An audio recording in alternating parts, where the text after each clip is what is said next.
Então, mais uma vez, boa tarde para vocês. Nós vamos continuar nossas aulas sobre o sistema digestório. Já tivemos duas, que foram, afinal de contas, sobre o tubo digestivo. Classicamente, a gente vinha dividindo as aulas em duas, que era o tubo digestivo, aquela aula que eu dei, mais a aula do professor Stael, e mais a aula de hoje. Mas ficava a aula grande demais da conta. A aula do tubo digestivo é muito grande. Então, Stael deu como acordo, nós partimos em duas. A aula de hoje, além das glândulas anexas, nós vamos falar um pouquinho de cavidade oral.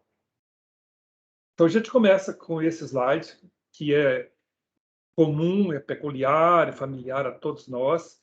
Nós já ouvimos por detalhe quando nós falamos de sistema respiratório. Temos a cavidade nasal, né, propriamente dita, a nasofaringe, a orofaringe, a laringofaringe. E naquela ocasião, quando nós falamos de orofaringe, nós colocamos em destaque esse istmo, chamado istmo orofaríngeo ou istmo das fauces. Lembrando que fauce é sinônimo de garganta. Então, esse estreito, que é um istmo, que une a cavidade oral, a orofaringe, a faringe oral, é o istmo das fauces. Então, dentro da cavidade oral, que nós vamos tratar hoje com vocês, algumas estruturas são muito importantes, das quais nós destacamos os dentes, objeto lá da odontologia, e a língua, pois as patologias são estudadas, geralmente, numa especialidade que nós chamamos de estomatologia. Estômago significa boca. O estoma, a boca, pode ser um estoma de ureter, de alça intestinal, de estômago. Então, o estômago significa isso. Então, estomatologia é a parte da medicina e da odontologia, um objeto comum das duas profissões, que estuda as afecções, as nosologias, as patologias da cavidade oral. A cavidade oral tem como limites anterior os lábios, lateralmente as bochechas, superiormente aquilo que nós chamamos de palato ou palato, com o palato duro, ósseo, com a maxila e o osso palatino, e a parte muscular mais posterior, que nós chamamos de palato mole, com esse arranjo particular, peculiar, que nós chamamos de véu palatino, musculatura que constitui o véu palatino. Entre os dentes que estão fixados, seja na maxila, seja na mandíbula, nós temos um espaço que se define entre os lábios anteriormente e as bochechas lateralmente, que nós chamamos de vestíbulo oral, ou o vestíbulo da boca. Lembrando que existe o lugar onde os lábios se tocam, chamado de rima labial. Então, esse vestíbulo oral é o local onde o dentista coloca um chumaço de algodão para manter o dente que ele está tratando, fazendo um tratamento com boa oclusão, né, desse dente, coloca o chumaço de algodão no vestíbulo oral, que nós vamos observar mais tarde, quando nós estudarmos os dentes, daqui a pouquinho, que ele se comunica, o vestíbulo oral, com a cavidade oral propriamente dita, através de um pertuito, de uma comunicação que se faz atrás, posteriormente, ao terceiro molar. Inferiormente, nós temos a língua, como limite, como demarcação inferior da cavidade oral. Posteriormente, esse istmo orofaríngeo que nós acabamos de ver. Então, está delimitada a cavidade oral. E nós vamos estudar, a partir de agora, as estruturas mais importantes que possuem. Mais uma vez, né, lembrando, basicamente é aquele slide anterior, que a gente usa muito, porque aqui não tem nenhuma seta, nenhum nome, né, para a gente treinar, para a gente observar que realmente existe essas estruturas a qual nós nomeamos. Lembrando, nós já vimos isso, né, entre a epiglote, que está aqui, inferiormente, o palato, superiormente, né, existe então esse istmo, e entre a língua, a raiz da língua e a epiglote, existe um espaço, uma cavidade, um vale pequeno, que é chamado por isso mesmo de valécula. A valécula epiglótica de cada lado, definida por uma prega glossoepiglótica mediana. Gloss significa referente à língua, glossite, a inflamação da língua, e duas pregas glossoepiglóticas laterais. Então, essas duas pregas definem aquilo que nós chamamos de valécula. Ainda, nós vamos observar na cavidade oral o arco palatoglosso, entre o palato e a língua, o arco palato-faríngeo, entre o palato e a faringe, delineando aquilo que nós chamamos de fossa palatina, onde nós vamos encontrar a tonsila palatina ou amígdala.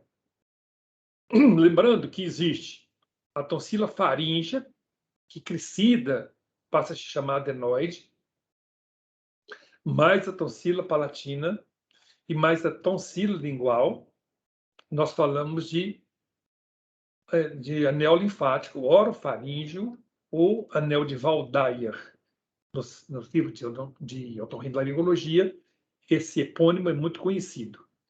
É bom que a gente se lembre também que, em nível daqui do tórax tubal, existe uma formação linfática também, que é pouco referida, mas que existe, chamada de tonsila tubal. Mas, classicamente, nós nomeamos essas três: a tonsila faríngea, a tonsila palatina e a tonsila lingual. Então, dá para a gente aproveitar esse slide quando nós estivermos revendo essa aula.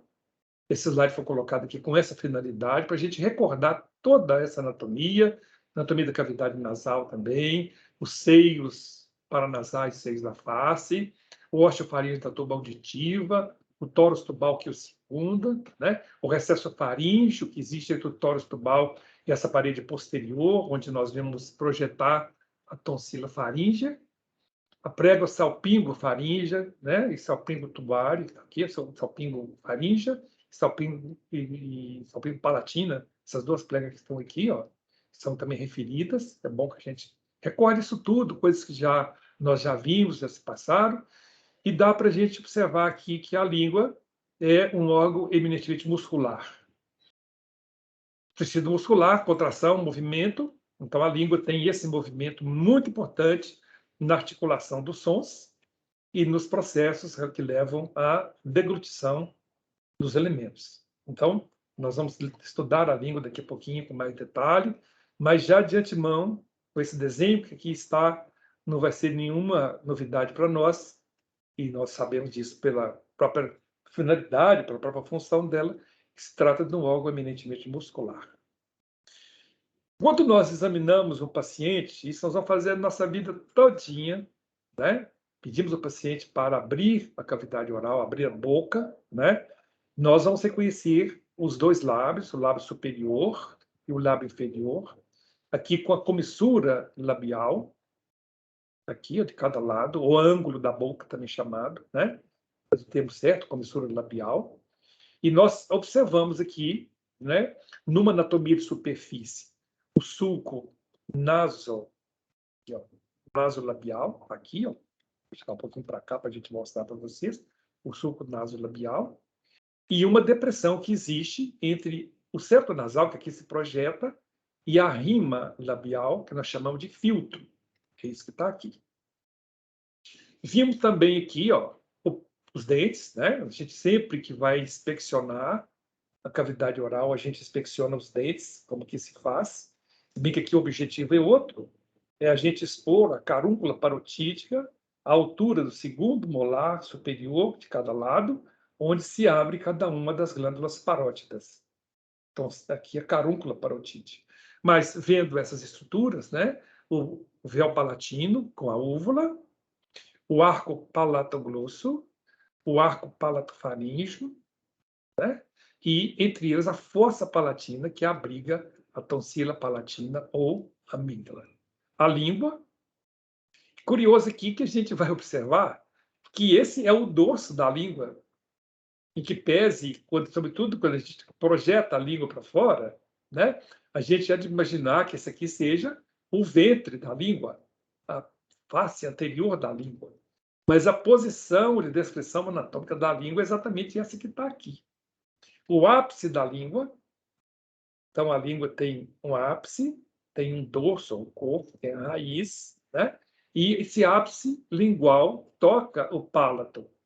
Essa é a posição anatômica. Por isso, esse é o ventre lingual e esse aqui é o dorso da língua. Tá combinado? Tá certo? É exatamente por isso que foi descrito, foi colocado como referência na posição de descrição anatômica, exatamente essa posição que a língua assumiu aqui. O ápice lingual tocando o palato. Observar aqui o freio lingual. Também existe o freio labial. Evidentemente, o freio lingual tem muito mais importância do que esse. Esse freio labial, quando curto, ele compromete decisivamente a articulação dos sons, compromete a função da língua nesse sentido, e, em muitos casos, nós vemos a necessidade de fazer um alongamento, a frenectomia lingual, que é uma cirurgia muito simples, muitas das vezes agora já feita no próprio berçário, quando lá o pediatra examina os meninos, né, os recém-nascidos, e observe uma presença de um freio lingual muito curto, o cirurgião pediatra já faz essa frenectomia, que vai facilitar na liberação da língua e no aprendizado da articulação dos sons. Aqui também nós temos, de cada lado, que um plano mais superficial, aqui um plano profundo de dissecação, os vasos, a artéria, as veias e o nervo lingual, que nós vamos conhecer daqui a pouquinho. E esse é o pedículo lingual, como nós falamos. Geralmente o pedículo é formado por uma artéria, uma veia e um nervo, e evidentemente algum linfático também. Nesse assoalho da boca, nós vamos observar também aqui a abertura das glândulas sublinguais, na carúncula sublingual, né, aqui, né, e também das aberturas múltiplas da glândula submandibular e as aberturas múltiplas das glândulas sublinguais, que está aqui. Então, na carúncula sublingual, vai se abrir a glândula submandibular, única, uma carúncula tal qual acontece com a parótida de cada lado aqui, altura do segundo molar superior. Mas aqui no assoalho da boca existe essa carúncula, mais mediana, ou mais medial, que possa no plano mediano, e mais lateralmente múltiplas aberturas das glândulas sublinguais, tal qual nós vamos ver daqui a pouquinho. Então, aqui mais uma vez o vestíbulo oral, aqui em cima, né? Esse freio existe nos dois lábios, freio, freno, mesma coisa, né?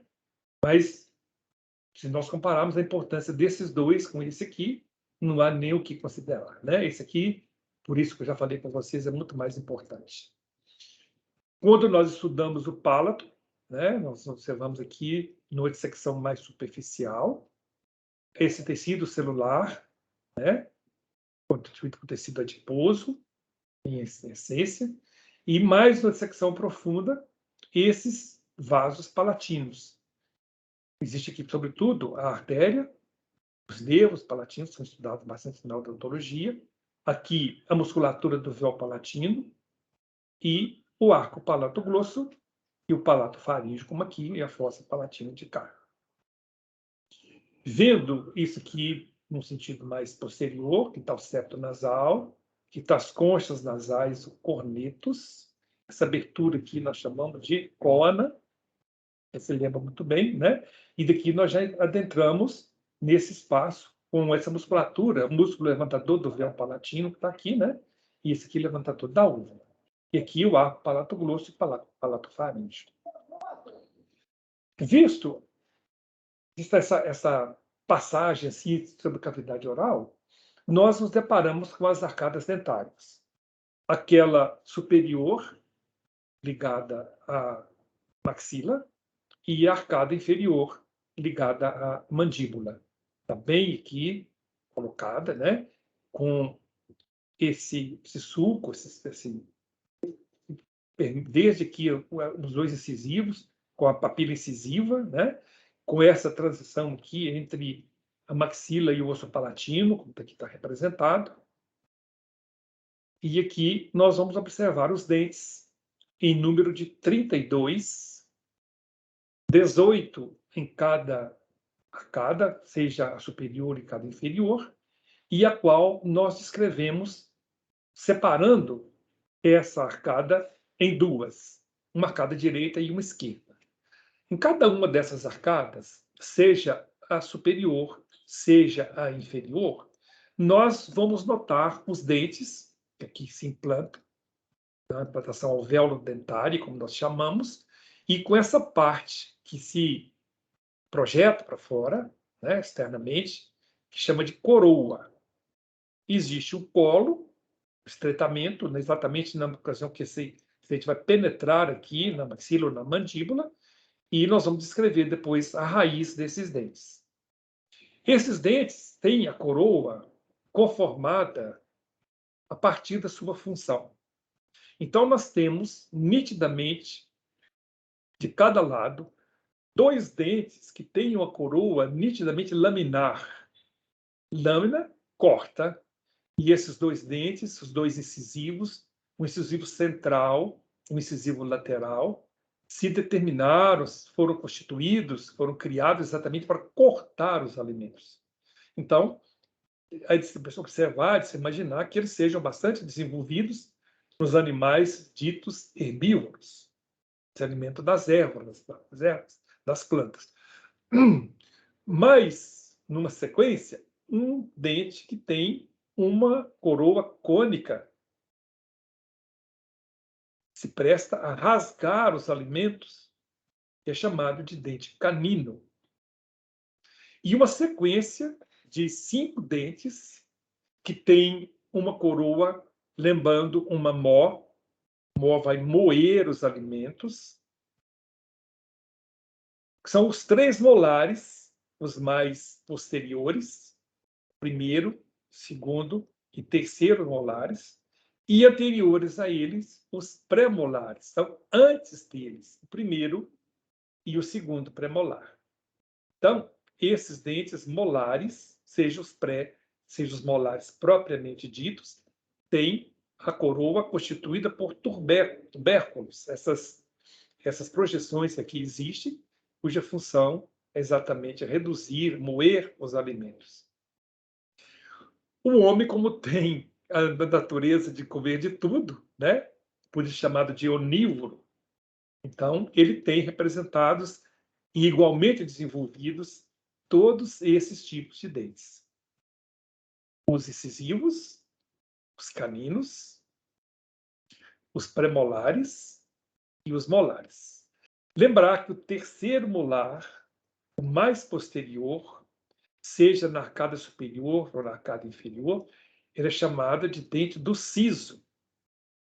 O terceiro molar é o dente do siso. O que significa isso? Olha, tem as linguais, Mariana, depois nós vamos falar nas glândulas salivares.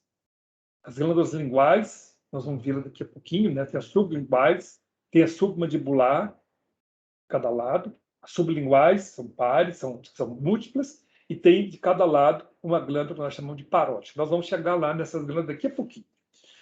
Então, vamos continuar abordando aqui os dentes, para a gente poder terminar os dentes e começar nessas glândulas. Então, o siso significa um dente que nasce mais tarde, por volta do final da adolescência, do princípio da juventude, seus 16, 18 anos, onde se imagina que o indivíduo já tenha algum juízo, algum comportamento.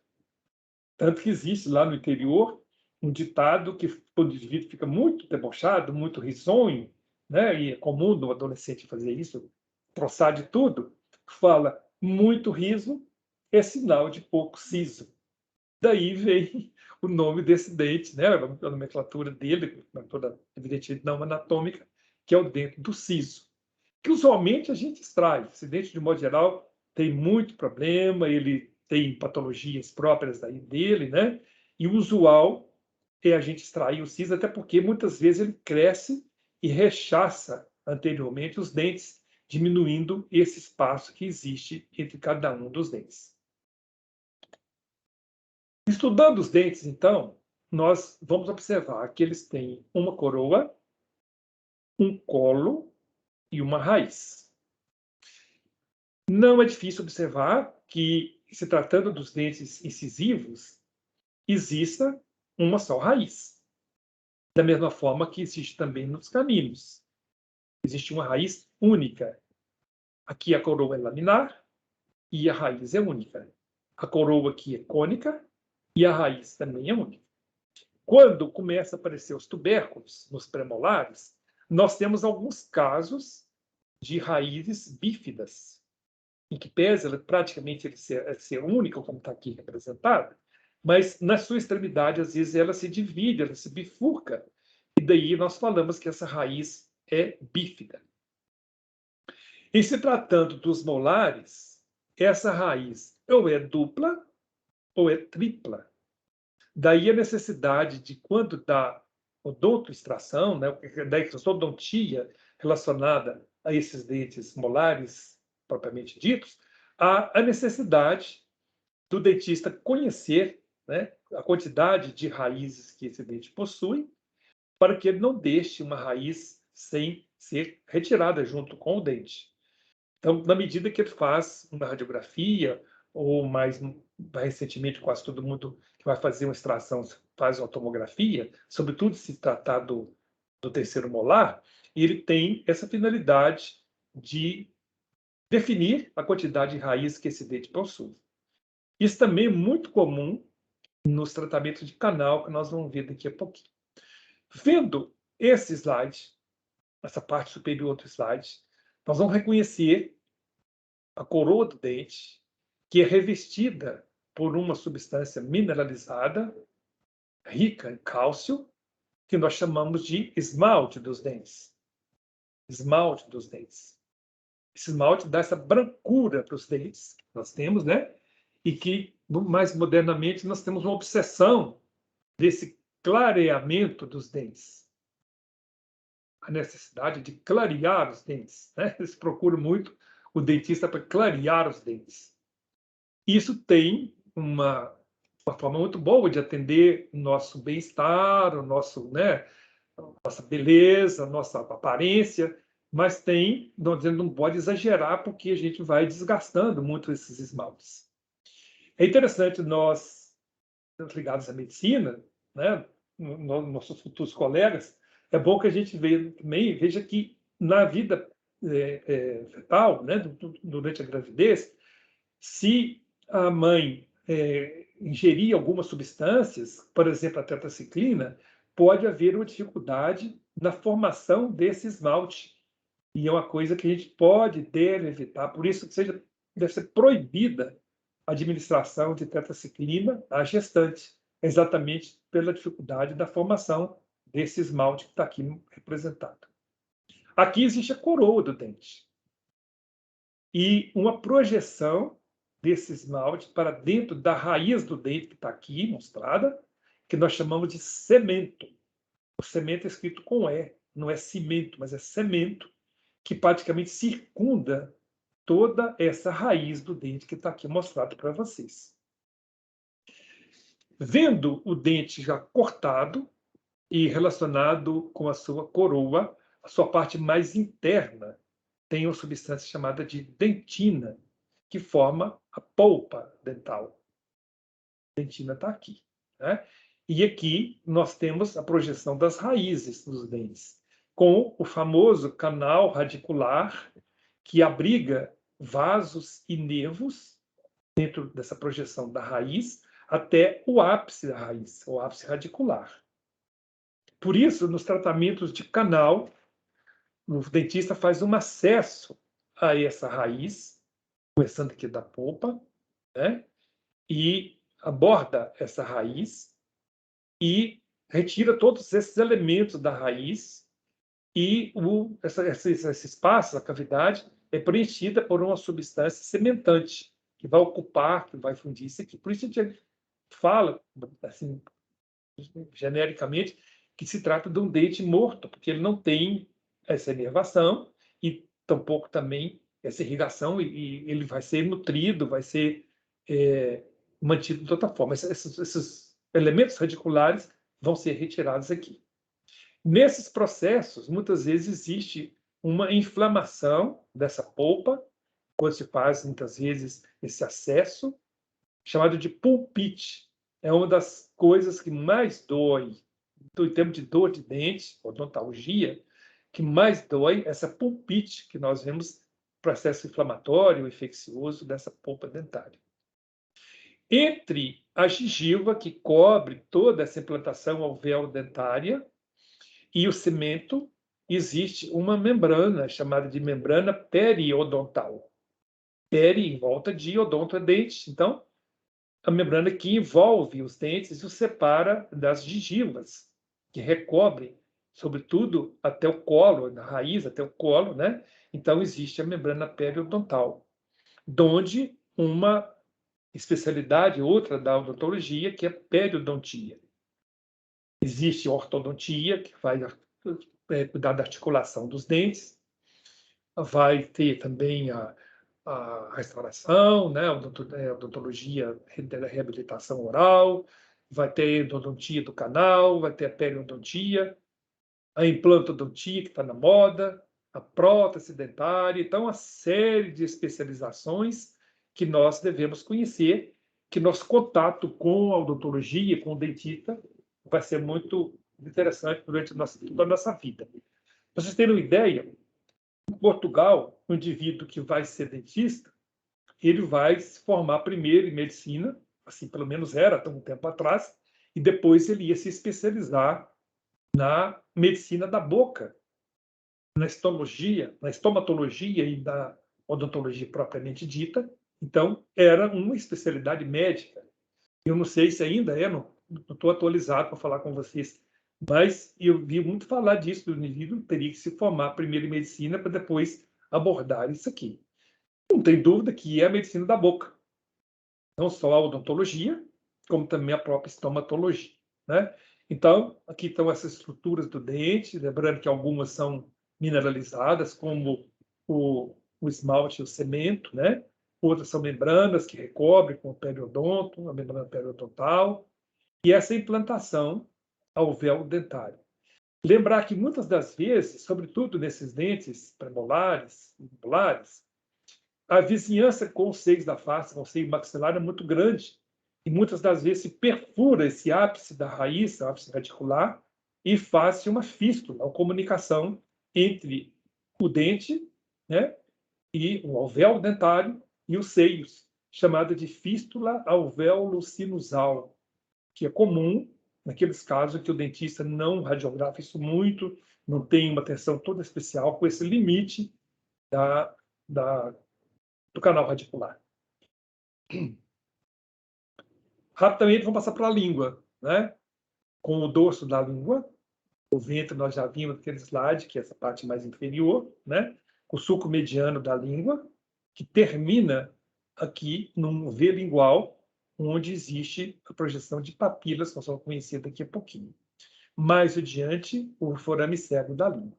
Veja que nós temos um ápice da língua, corpo da língua, e uma raiz da língua, onde nós observamos não só papilas que são peculiares, são encontradas aí de uma maneira exclusiva, né? Como também nós temos as formações linfáticas que estão aqui representadas.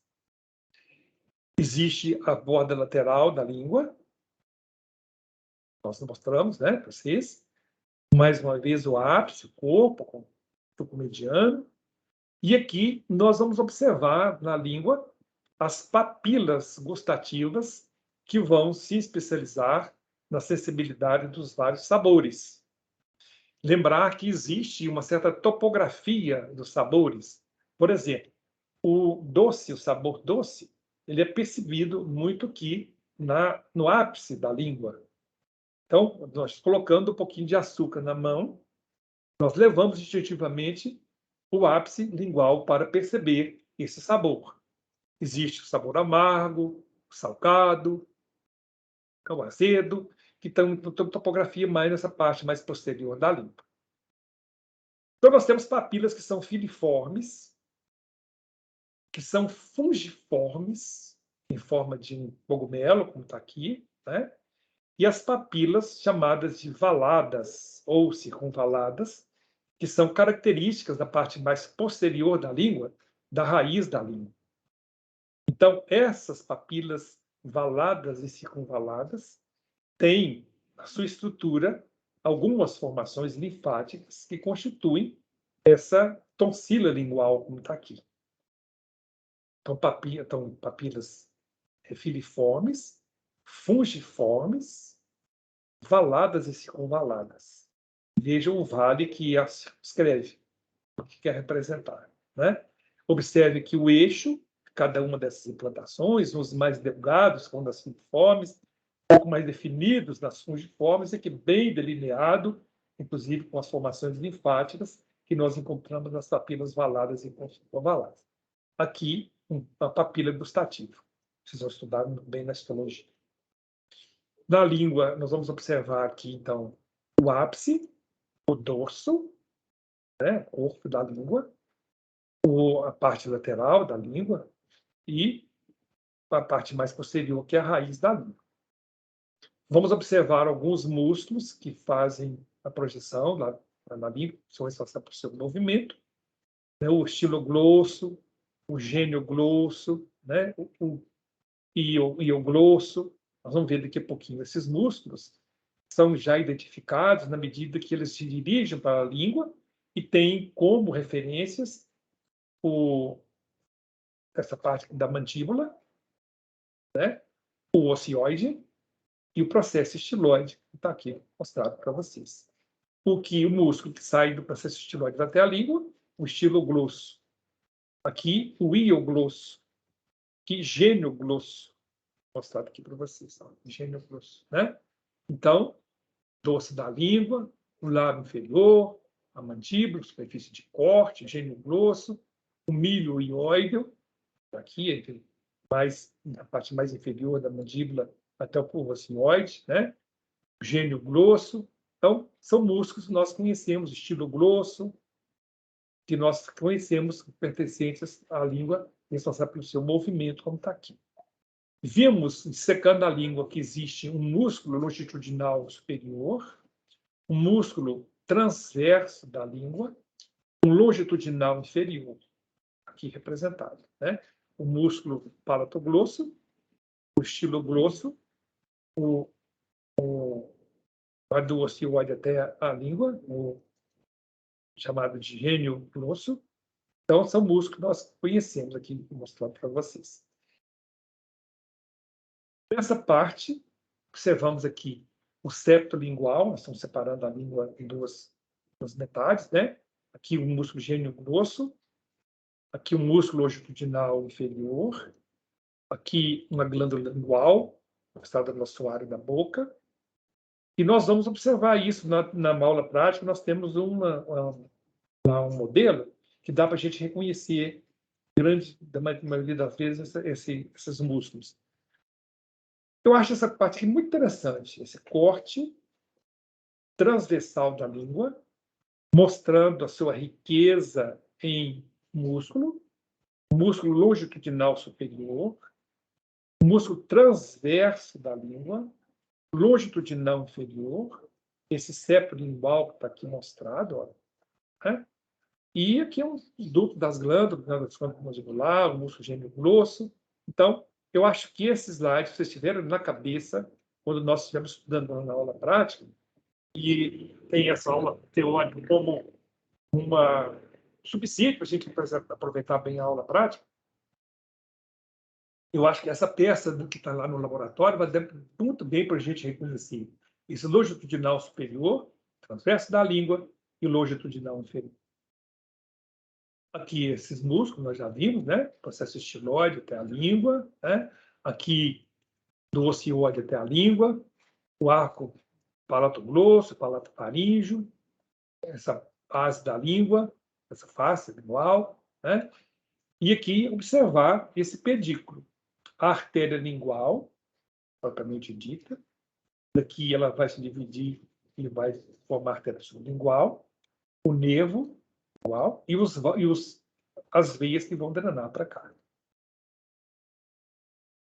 Nessa parte superior, nós vamos da cavidade oral, lembrar a língua, lembrar esse arco palatoglosso e palatofaríngeo, a tonsila palatina e essa fossa palatina.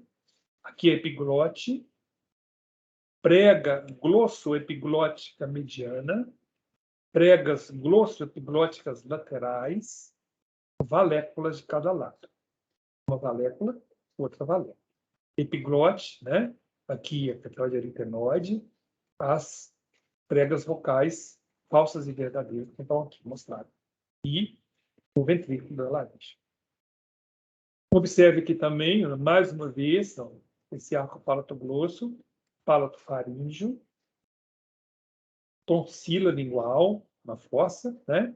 A raiz da língua com a tonsila lingual. Esses músculos todos que nós já vimos, né? O músculo longitudinal superior, longitudinal inferior, essa projeção, e o músculo transverso da língua.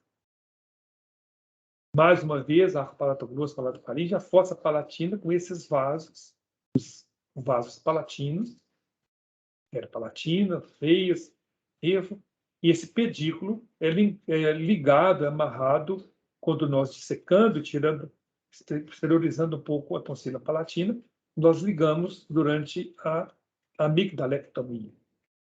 É uma cirurgia, em princípio, muito simples de fazer, né? Mas qualquer descuido com relação a esse pedículo pode causar uma hemorragia e muitas vezes revisão de cirurgia. Isso é muito comum a gente ver. Mais uma vez, musculatura, tudo que nós já vimos, concentor superior e inferior da faringe, aqui mostrado, né? Superior da faringe, médio, inferior, que o músculo é um processo estiloide. Isso aqui também não é novidade para nós, né? A epiglote, a cartilagem aritenoide, cisura hiperaritenoide, cartilagem cornicular cuneiforme, o vestíbulo da laringe, o elástico da laringe, aqui esôfago. Aí nós começamos, o tubo digestivo nós começamos a passado. Andando um pouquinho mais, está na hora da gente falar das glândulas salivares. Então, são 3 tipos de glândulas. Dentina de novo, vamos lá.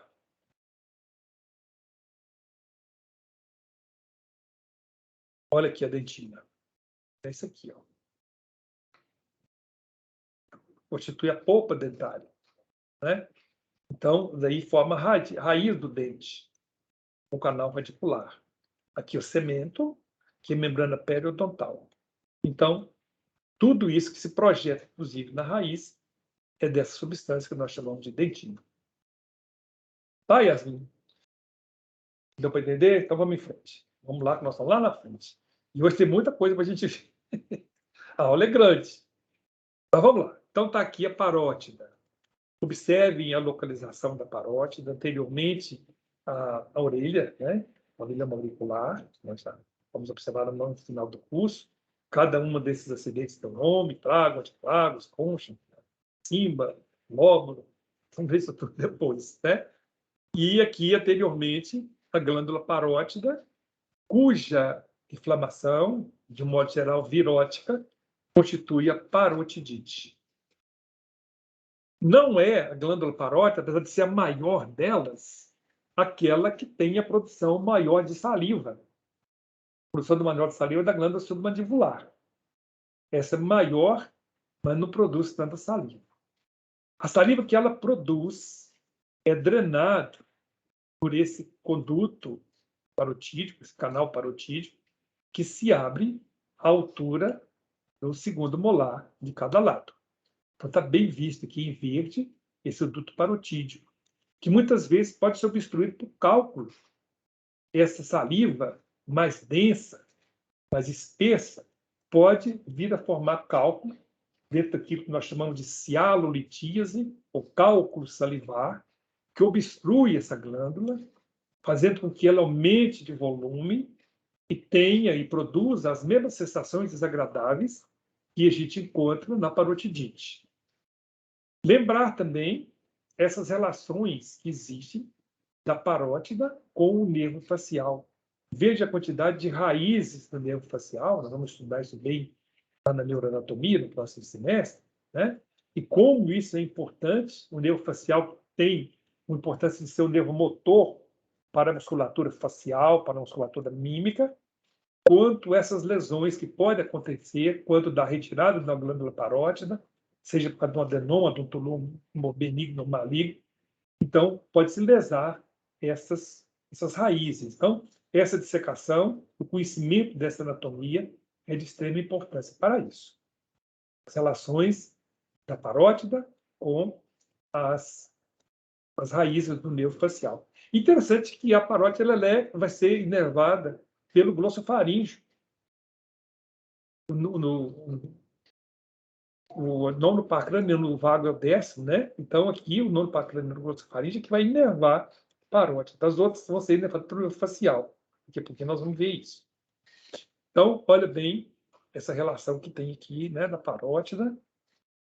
Aqui, a glândula parótida, o duto parotídico, a relação com o músculo bucinador, com o músculo masseter, importante na mastigação, a relação com o nervo facial, o conduto auditivo externo, processo estiloide, uma série de reparos anatômicos que nós devemos conhecer. Mais uma vez aqui, nós estamos vendo agora a glândula submandibular. Essa que produz mais saliva. Observe que ela está debaixo da mandíbula, daí o seu nome. Na sua parte mais profunda, observe o músculo milioide, né? O músculo externo clitomastoide está aqui, né? E o duto submandibular, que vai se abrir aqui no assoalho da boca, vai drenar essa glândula submandibular. Também local de obstrução por cálculo, né? Tem tumores dessas glândulas salivares, né? Que a gente observa. Nesse slide, nesse esquema muito interessante, né? Os dutos sublinguais, a glândula sublingual, na papila sublingual que está aqui, ó, bem próxima da linha mediana, mais medial em sua localização, na sua projetação, isso é na carúncula sublingual, como está aqui. Então, a carúncula sublingual, cada lado, abre a abertura das glândulas submandibulares.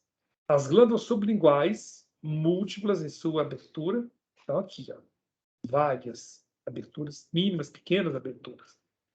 A carúncula parotídica, a glândula parótida. Então, esse slide eu acho interessante para a gente recordar esses reparos anatômicos. Vejam a face da língua, a face anterior da língua, né, com essa musculatura toda, o freio, aqui foi igual. E agora nós vamos continuar nossa aula estudando o fígado. Então, cavidade oral, glândulas salivares, fígado e pâncreas. Então, nós vamos estudar agora o fígado. Observe que é uma estrutura abdominal, limitada superiormente pelo músculo diafragma, ao qual ele se prende por ligamentos interessantes que nós devemos conhecer, e a parede abdominal por esse ligamento que nós chamamos de ligamento falciforme, que se continua com o ligamento redondo, que nada mais significa do que a veia umbilical obliterada. Ele é muito protegido pelo gradil costal. Ele é uma estrutura ainda assim muito vulnerável em acidentes. Nós vamos observar quando estivermos no pronto-socorro. Esses acidentes, essas lacerações, essas injúrias hepáticas são muito importantes, sangram bastante, né? E requer um diagnóstico preciso, uma abordagem rápida, para que a gente possa preservar, em primeiro lugar, a vida do paciente e depois a própria estrutura hepática. Vejam que o ligamento falciforme vai dividir o fígado em dois lobos.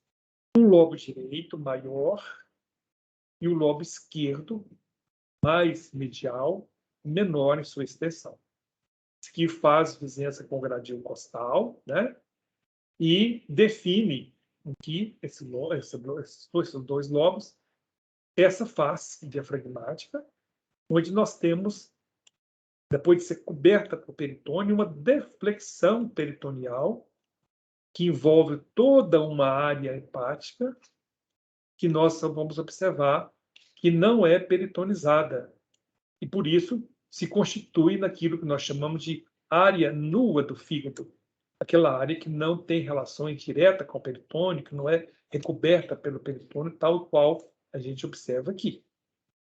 Então, essa é a área nua do fígado. Para delinear essa área nua do fígado, tem esse ligamento, que esse que está aqui mostrado, ó, toda a sua extensão, que é chamado de ligamento coronário do fígado. Então, tudo isso aqui é ligamento coronário. Vejo que ele envolve veia cava inferior, né? E prossegue. E mais cada extremidade, seja no lobo direito ou no lobo esquerdo, visualizados nessa face que nós chamamos de face visceral do fígado, nós vamos observar os dois ligamentos triangulares. São os ligamentos coronários e os dois ligamentos triangulares. Aqui o ligamento falciforme se continua com o ligamento redondo. O ligamento falciforme, então, divide o lobo direito e o lobo esquerdo.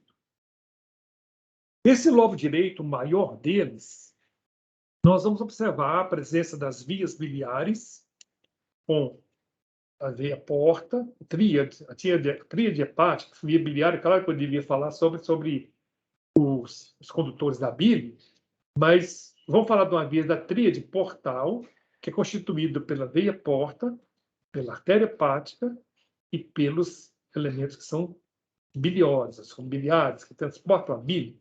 Os duto hepático direito e esquerdo, o duto hepático comum, o duto cístico, que se relaciona com a vesícula biliar, e depois com o duto colédo, que nós vamos ver abrindo lá naquela segunda porção do duodeno, tal qual nós estudamos na aula atrasada, que eu dei para vocês essa aula na outra terça-feira. O professor Sérgio falou na quinta e eu na terça, né? Então, eu falei para vocês da porção do duodeno, onde esse elemento vai se abrir, coleto, junto com o duto pancreático. Muito bem, aqui existe, então, as vias biliares e aqui existe a veia cava inferior. Entre o ligamento falciforme e a vesícula biliar, no leito vesicular, vesícula que é também chamada de colecisto, vaso da bile. Eu vou ter mais coisa para aqui, Mariana, nós vamos detalhar isso mais para vocês. Aqui, o duto hepático esquerdo, o duto hepático direito, o duto hepático comum, vai receber o duto cístico, vai se chamar coleto. Mas vai ter um slide, isso vai ficar bem mais claro para vocês.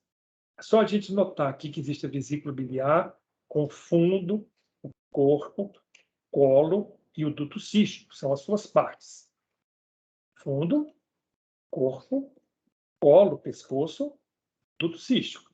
Ela armazena e concentra a bile. E como é a bile é cole, todo esse prefixo, todo esse radical, melhor dizendo, cole, significa referente a bile. Colecistolitíase. Cole é bile, cisto é cavidade, então colecisto é a vesícula biliar, e litíase é cálculo. Então, quando nós fizermos o diagnóstico de colecistolitíase, ou vocês virem observando lá, lendo no laudo, colecistolitíase, litíase é cálculo, né? O cole é bile e o cisto é a cavidade que contém a bile, no caso, a vesícula biliar, que está aqui mostrada para vocês, em verde. Então, entre esse ligamento falciforme e o leito da vesícula biliar, existe um lobo, que, bem na verdade, pertence ao lobo direito, porque os limites do lobo esquerdo com o lobo direito já se fizeram aqui, a partir do ligamento falciforme. Esse lobo, né, pertencente ao lobo direito, é chamado de lobo quadrado. Agora, entre esse pedículo, essa tríade portal, e a veia cava inferior, existe o leito da veia cava inferior, que existem as veias suprahepáticas que drenam o fígado. Existe um lobo, que igualmente pertence ao lobo direito, mas que tem uma cauda. Isso aqui se assemelha a uma cauda. Então, esse lobo se chama lobo caudado do fígado. Lobo quadrado, lobo caudado do fígado. Olha ele aqui mostrado para vocês. Lobo caudado, lobo quadrado. O que define o lobo quadrado? Ligamento falciforme, a vesícula biliar com seu leito e a tríade portal. O que define o lobo quadrado? Igualmente o ligamento falciforme, a veia cava inferior, né? E a tríade portal, que está aqui mostrada. Então, que essa projeção desse lobo dá esse aspecto de cauda, por isso é chamado de lobo caudado. As expressões do estômago, do colo, nós vamos ver depois para vocês. Então, está bem representado aqui para nós, ó, essa área nua do fígado, a área não peritonizada do fígado. Você se lembra que todo esse ligamento, que é uma deflexão peritoneal, é chamada e define aquilo que nós chamamos de área nua do fígado, e esse ligamento é chamado de ligamento coronário, dele que ele dá a sua projeção para cá, ó, também, né? E que é ligamento falciforme. Então, ele define a área nua do fígado. Nas suas extremidades, ligamento triangular.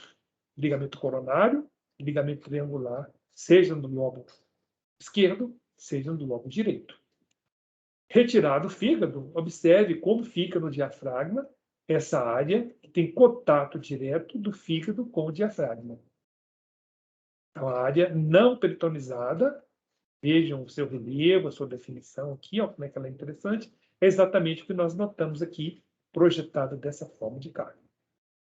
E nós já conhecemos o estômago, o duodeno, né, o rim, a situação mais posterior, o colo transverso, com ângulo hepático do colo ascendente, colo transverso, aqui o tronco celíaco,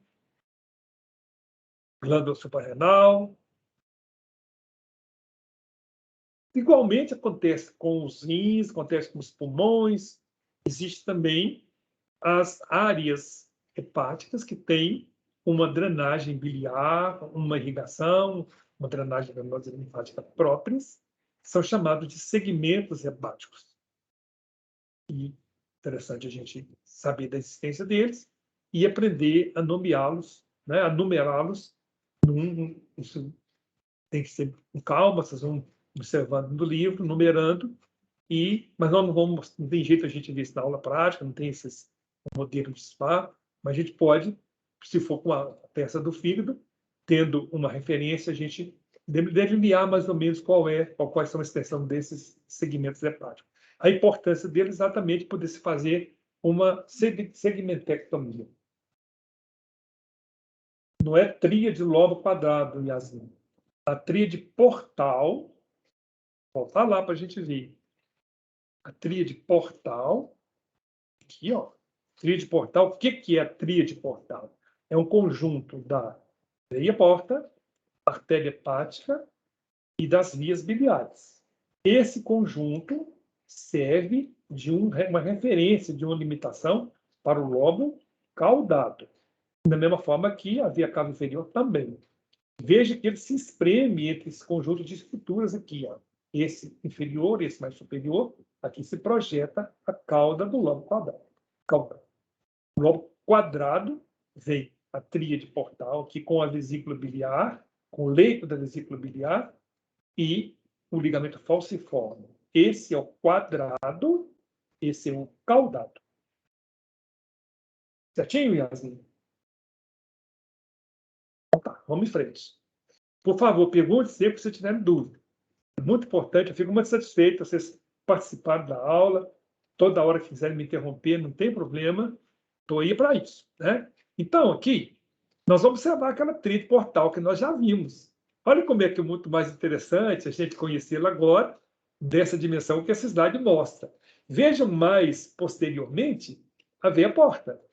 Vocês viram na aula passada como é que ela se forma, né? A veia lienal, ou esplênica, que recebe a veia mesentérica inferior, ela continua a veia esplênica, depois recebe a veia mesentérica superior e forma a veia porta, que está aqui, ó.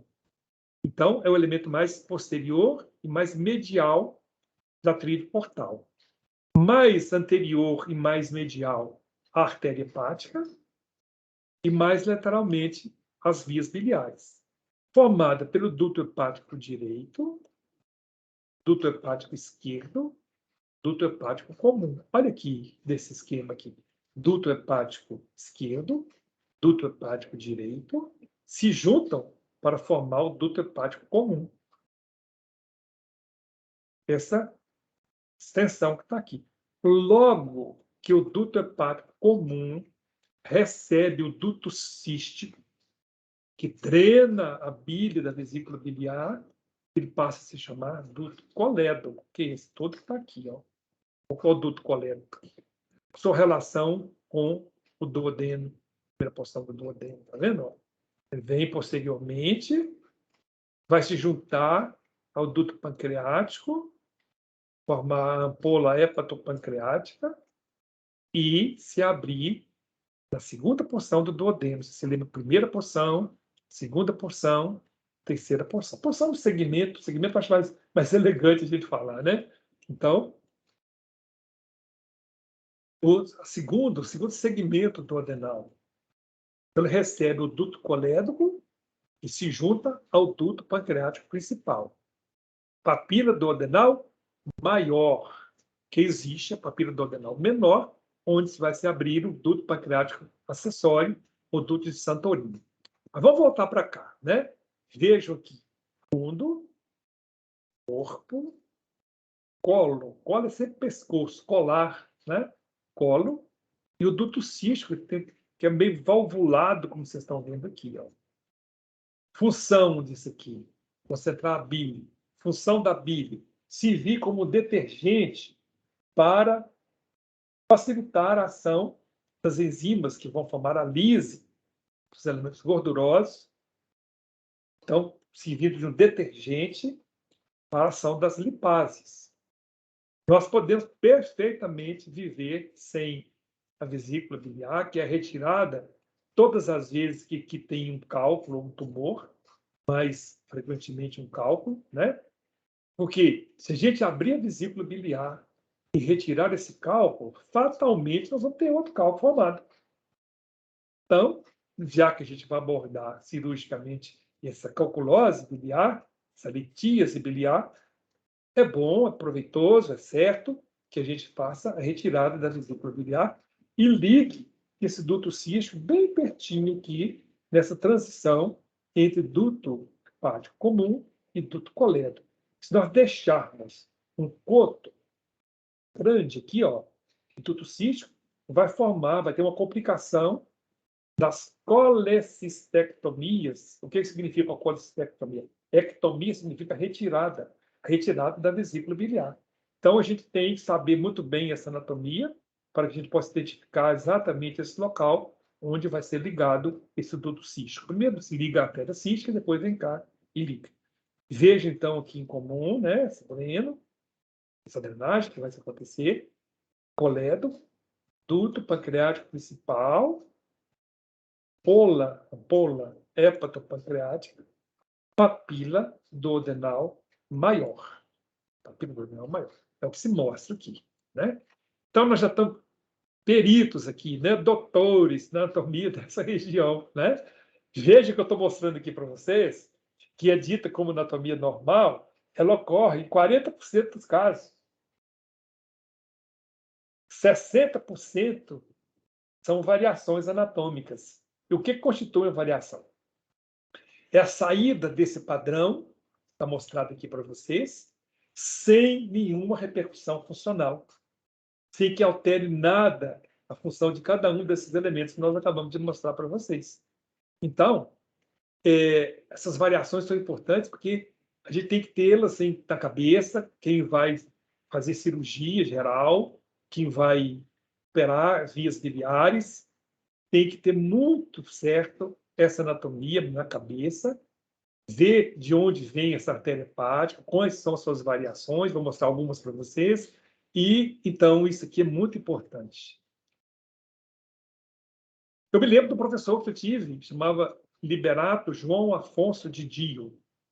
professor praticamente implantou uma anatomia nova, mais moderna, lá na Universidade Federal, lá na Escola de Medicina. Eu tive umas poucas aulas com ele, mas ele dava uma aula para nós muito bonita, que era, se intitulava assim, As Variações Anatômicas e a Sua Importância na Medicina. Então, mais do que nunca, esse aqui é um lugar onde as variações anatômicas são extremamente importantes de serem conhecidas.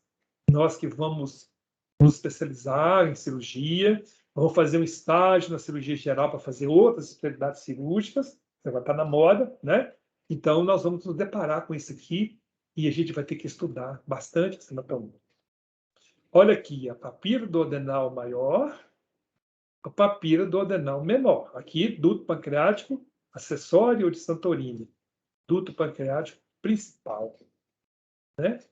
E o duto colédoco se unindo aqui na papila duodenal maior. Esse está aqui, ó.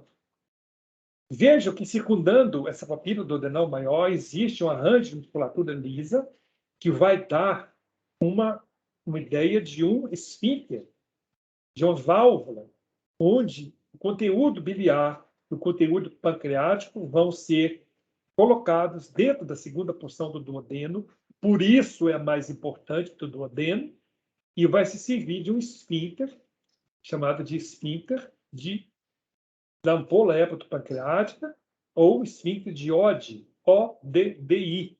É importante essa linguagem clínica, dos livros de clínica, vocês vão ver isso muito. O esfíncter de Oddi, né? Onde nós temos algumas... Hoje não existe mais com a tomografia, com a ressonância, né, com a PET scan, não existe, eu falo a PET scan porque é uma tomografia por emissão de pósito, né? O PET scan é a PET scan, né? É a tomografia por emissão de pósito.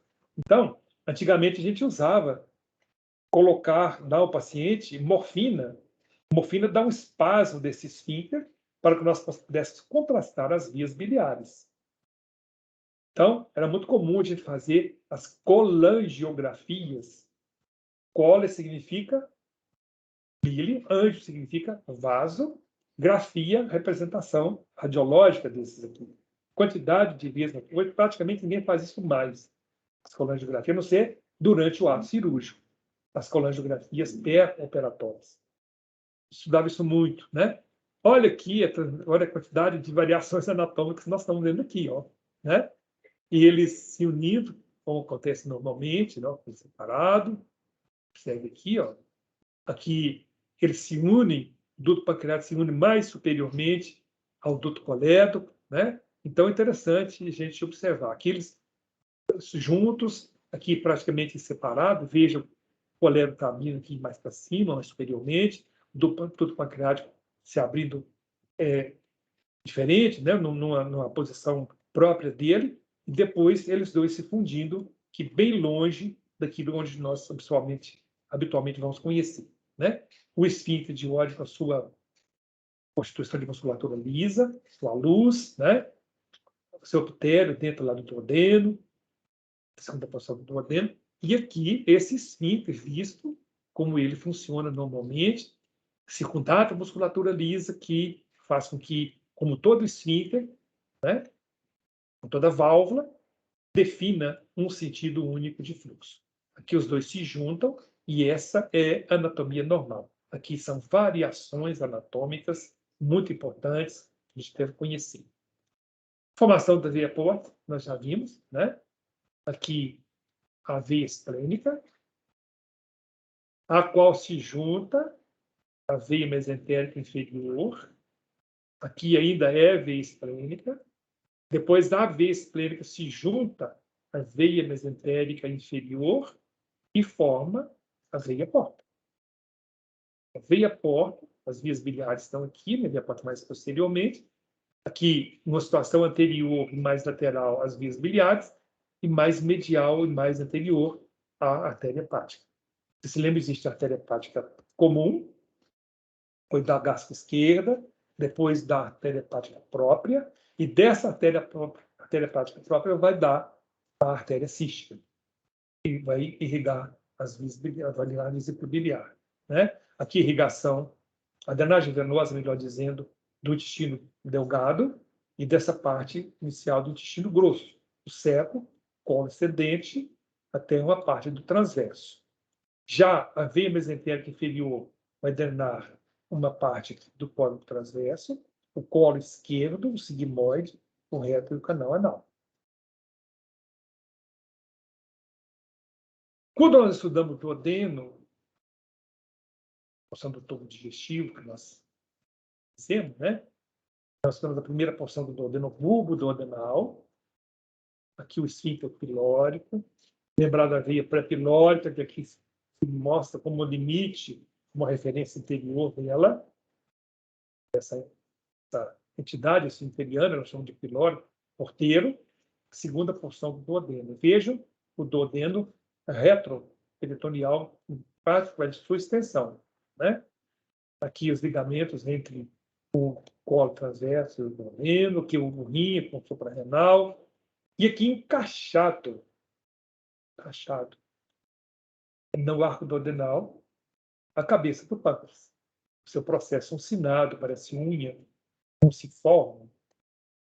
Uma vez na neuroanatomia, né? O uncus, que parece unha, o giro hipocampal e o uncus são as duas estruturas que vão se ligar à sensibilidade olfativa, e o uncus parece unha. Aqui é unciforme, ó, processo unciforme do pâncreas, que tem sua cabeça, que se encaixa perfeitamente no arco duodenal, como aqui está mostrado. Existe a cabeça do pâncreas, corpo do pâncreas e a cauda do pâncreas, que vai fazer relação com o baço. Observe que, cavalgando, entre aspas, né, essa margem superior do pâncreas, existe a artéria lienal, ou esplênica, e vem a via lienal também, ou esplênica, que vai constituir para a formação da veia porta, como nós vimos. Observe que o tronco celíaco, com os seus ramos, artéria lienal, artéria gástrica esquerda e artéria hepática própria, onde vai dar a artéria hepática comum e vai dar a artéria gástrica direita, aqui representada. Nós vimos que existe uma relação muito importante dos vasos mesentéricos superiores, a artéria e a veia, com a terceira porção, o terceiro segmento do duodeno, o segmento horizontal do duodeno. Então, o duodeno passa entre a aorta, que lhe é posterior, e os vasos mesentéricos que se projetam anteriormente a ele. Por isso, quando da cirurgia pancreática, quando você vai retirar todo o pâncreas, por exemplo, no tumor de papila, vai se fazer uma duodeno-pancreatectomia, retira-se o duodeno, parte do duodeno, relacionado com a papila, onde existe o tumor e o pâncreas, né? É muito importante ter isso na cabeça, lembrar bastante dessa relação com os vasos mesentéricos superiores. Então, a anatomia aplicada. Nós estamos estudando isso, e lá na frente nós vamos precisar desse conceito, dessa relação que é importante. Aqui, ligamento entre o colo transverso, parte final com o pâncreas, né? Aqui, ligamento com o pâncreas com o baço, onde nós vamos encontrar, inclusive, os vasos curtos do estômago, nessa projeção aqui, né? Que são ramos, como nós lembramos, da artéria lienal ou artéria esplênica. O estômago foi cortado, mostrando posteriormente o pâncreas, e entre o pâncreas e a face posterior do estômago, nós temos uma cavidade que se chama bolsa mental. Bolsa mental. Na linguagem clínica, na linguagem cirúrgica, se chama retrocavidade dos epíplons. Mas a linguagem anatômica que nos interessa, nós estamos estudando anatomia, mas já estou dando vocês uma ideia do que vocês vão contar depois. Então, repara se vai descer um dado. Eu estou muito rouco hoje, desde cedo. Então, a garganta está muito seca, muito ressecada. Então, volta e meia, para a gente falar um pouco melhor para vocês, tem que tomar uma aguinha de vez em quando. Então, essa retrocavidade, ou bolsa mental, se liga à cavidade abdominal pelo forame mental. Então, o que limita isso? anteriormente à face posterior do estômago, posteriormente ao pâncreas, essa superfície pancreática, mais lateralmente nós temos o baço, essa cauda do pâncreas, e mais medianamente, mais uma situação mais medial, né? Na minha mediana, mais medialmente, esse forame aumentar o hiato de Wisner pelo estômago, pâncreas, e vai se abrindo a cavidade abdominal. Claro, né? Uma glândula fícrea, da mesma forma que ela produz o suco pancreático, tem amilase, tem as proteases, tem as lipases. Esses enzimas vão constituir o suco pancreático, que vai se misturar aqui com a bile, junto com o colete, cair na papila duodenal maior, ou diretamente na segundo segmento do duodeno, a papila duodenal menor, duto pancreático acessório de Fantorino. Veja que o duto pancreático principal vai toda a extensão do pâncreas, desde a sua cauda até a sua cabeça. Veja suas relações com o processo assinado, né? E ele vai transportar esse suco pancreático, dá ao pâncreas a expressão de uma glândula exócrina, cuja secreção é lançada na luz, uma luz, por exemplo, a luz do duodeno, pode ser nódulo de estômago, né? Então, é uma glândula exócrina. Mas, muito importante, talvez tão importante quanto o papel do pâncreas como uma glândula endócrina. Secreção endócrina, endo significa dentro, clinosecreção, a secreção que é lançada diretamente no pâncreas. As células beta produzindo a insulina e as células alfa produzindo o glucagônio, são as mais importantes. Hoje nós vamos secar isso mais, ter muito mais detalhe dessas secreções, desses estudos dentro da fisiologia pancreática. Mas vejam vocês, um cálculo biliar venha aqui pelo coleto e que vai obstruir essa junção, vai represar esse suco pancreático, que pode ser ativado e, no processo de pancreatite, fazer uma autodigestão do pâncreas. Olha como é que é importante a preservação disso, como é que é importante essa anatomia dentro até da sobrevida do paciente. Então, nós temos o pâncreas com cabeça, corpo, cauda. Temos relações com o duodeno. Aqui, lembre da aorta, o tronco celíaco, com a artéria gástrica esquerda, a artéria hepática comum, a artéria hepática própria, a artéria hepática do pancreático duodenal superior e anterior, então passa anteriormente e posteriormente do pâncreas. Vejam a mesentérica superior passando, né? Aqui, a artéria lienal passa secundando. As artérias gástricas curtas, que provêm da artéria lienal. Artéria pancreática magna, pancreática dorsal. Então, são aspectos da irrigação do pâncreas. E essas pancreáticas caudais, né, vão se relacionar aqui com essa região limítrofe do baço e originárias mais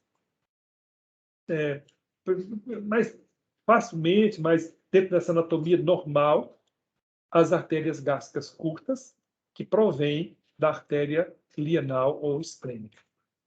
Então, artérias pancreática duodenal inferior e anterior estão aqui representadas, né? E esse esquema, esse slide do livro do Fatini, é muito interessante, como aquele que eu projetei para vocês do estômago.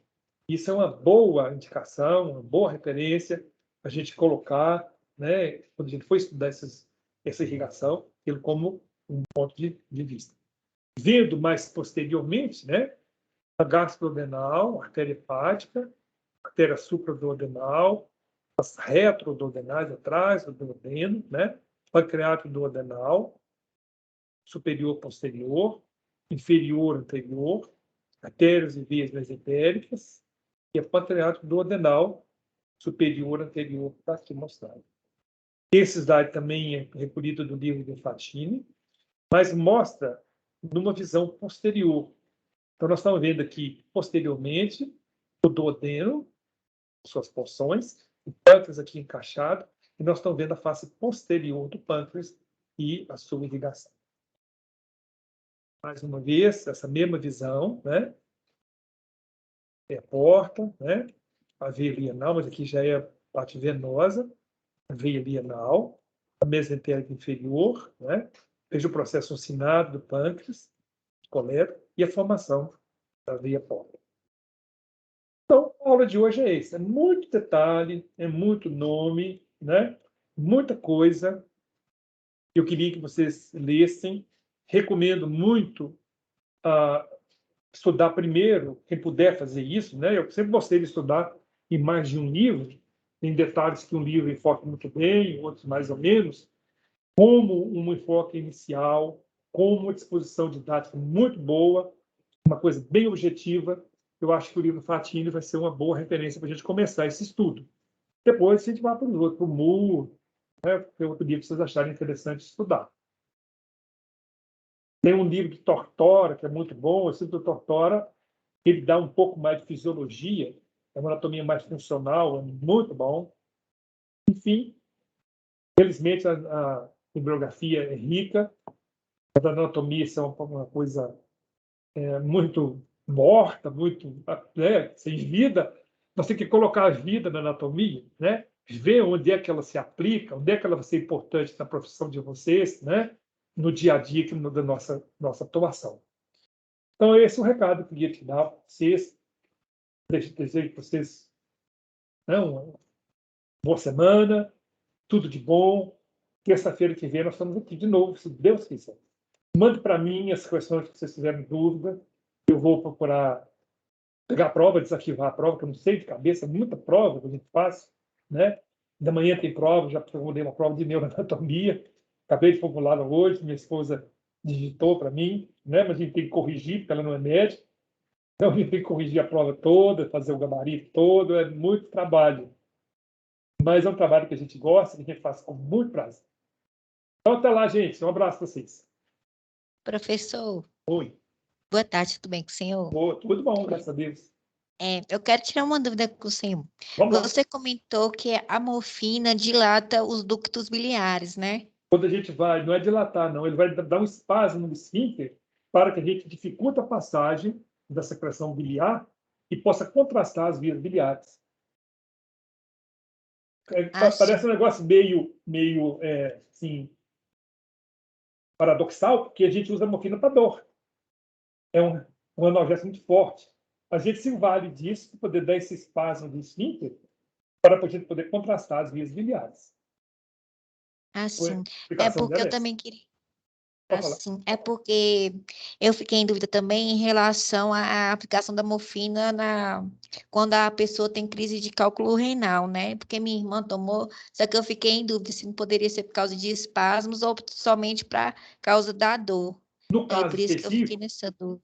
a gente se vale disso para poder induzir um certo espasmo desse esfíncter para contrastar as vias biliares.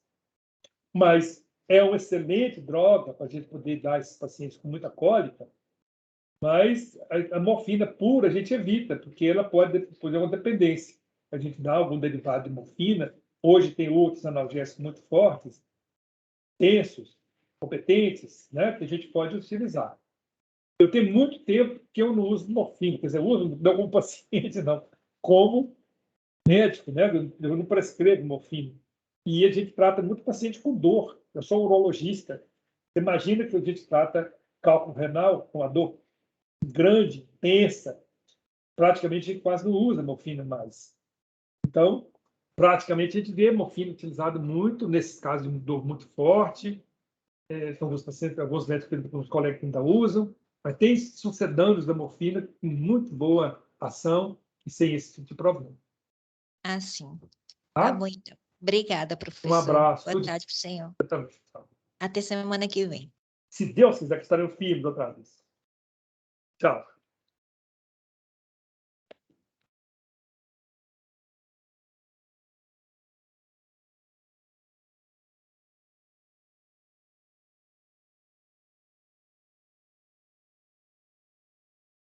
Amém.